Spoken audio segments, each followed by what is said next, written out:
Not only are people coming in that, first of all, don't have any ties. We don't usually know who they are. There could be a criminal element. There could be some, obviously, we don't know what their vaccine status is, what their medical history is. There's so many unknowns. It's like, come on. And yet here we are with our country and our citizens, and we're paying the highest ever for gas. We're paying obviously more for food, and it's just got to stop. This administration is gone and upside down. And joining us now is former Senator Scott Brown of Massachusetts. He's here to discuss the primary outcome, January 6 hearings, and Biden's plea to the oil companies. Senator, good to see you. It's great to be on again. Thank you very much. Some interesting results from last night. I want to start, though, with Texas House District number 34, where a Republican by the name of Mayra Flores, a Latino, became the first Republican in a special election to win that race. And I think it was over 100 years that Democrats have held that race. Is that a bellwether for the midterms? Well, first of all, congratulations to her and her family and her supporters, and to Texas. Obviously, I have always said that we're a big tent party and that we welcome all types of people into our big tent. That being said, it's unclear if it's a bellwether because I know they're going through redistricting. This is the old district, but the fact that she won against the Democrats certainly speaks volumes, and I wish her well, and I hope that she has an amazing career. I wonder if this kind of shatters a lot of stereotypes in the sense that she had called for a militarized response against immigration, writing on Facebook, quote, "Send troops to our southern border, not to Europe." So, people generally think that immigration is something that's favored by Democrats and that that's a bastion of the Democratic Party. But here she is actually calling for troops to be sent to the southern border, and she wins this race held by Democrats for over 100 years. Well, it's no new news that Democrats are soft on immigration. You have a caravan of approximately 15,000 people about to crash the border. Good for her. I agree with her 100%. We should have troops there. We should finish the wall. We should have more enhanced opportunities through drones and infrared to make sure that the people who are not coming in legally come in. It's a no-brainer. I know that on one side of the wall, where the wall is actually finished, the apprehension rate's like 80%. On the other side, it's like 30%. I mean, at what point does this administration understand that people are hurting? Not only are people coming in that, first of all, don't have any ties. We don't usually know who they are. There could be a criminal element. There could be some, obviously, we don't know what their vaccine status is, what their medical history is. There's so many unknowns. It's like, come on.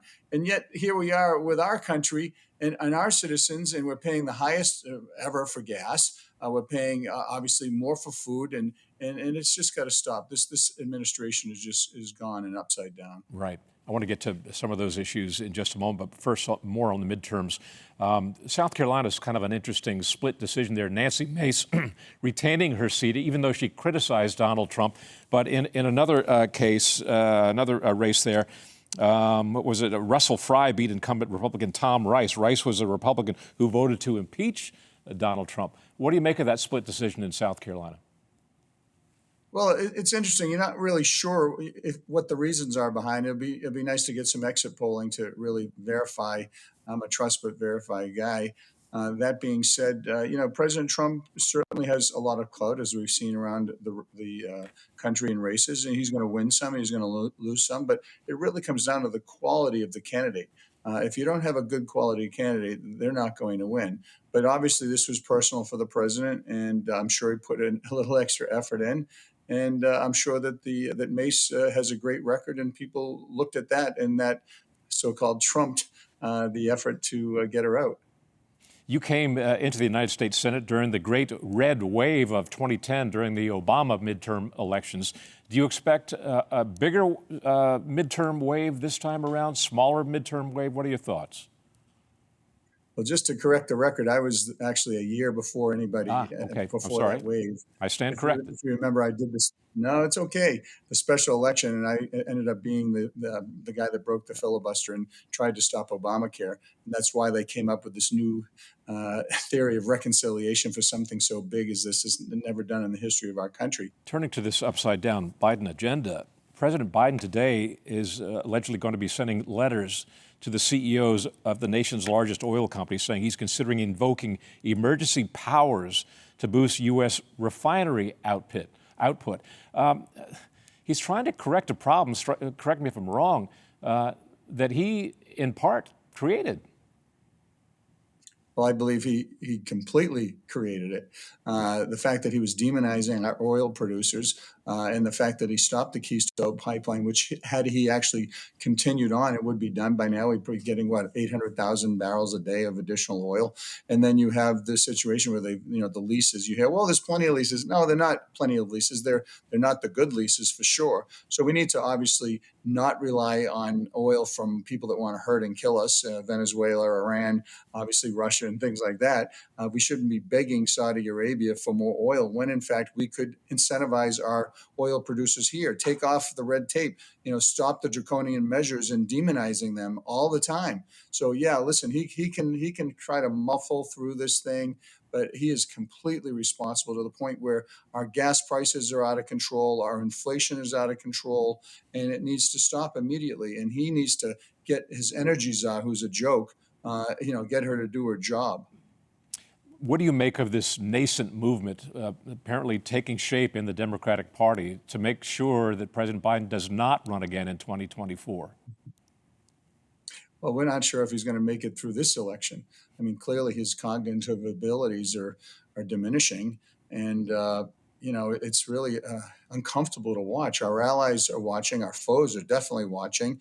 The missteps, the miscues, the fact that he really does not seem to be the Joe Biden that I know and serve with. Listen, I like Joe Biden. I've been over his house. I've had beers with him, but this isn't the Joe Biden that I served with. Clearly, he doesn't take off-the-cuff comments. He doesn't take questions. He's very rarely around in public. And when he does, you remember the handshake, where am I going? What am I doing? And that's what other people in other countries are looking at right now. And it's scary. So yes, please don't run. Please don't run. Really quickly, waiting in the wings, Kamala Harris. Who else? Yeah, well, that's why I think everyone's trying to stay with Joe Biden, because she would be a train wreck in the making and continuing on. I mean, she's completely unqualified. She's in way over her head. And, can you imagine this is the best that the Democratic Party can do? I mean, you look at Vice President Pence compared to Harris, and it's like, wow, night and day. I mean, Pence was everywhere, doing everything, had an amazing command of all issues affecting our country. When I was the ambassador in New Zealand, I worked with him on almost a weekly basis, and I have never been more proud and more supported by an elected official ever. And compare that to Harris, who's basically smiling and laughing all the way around the country. It's literally a joke.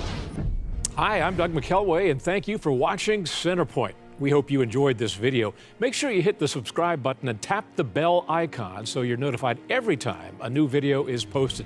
Leave a comment below and keep the conversation going by sharing this video with a friend who needs to see it. Thanks for watching. We'll see you back here tomorrow.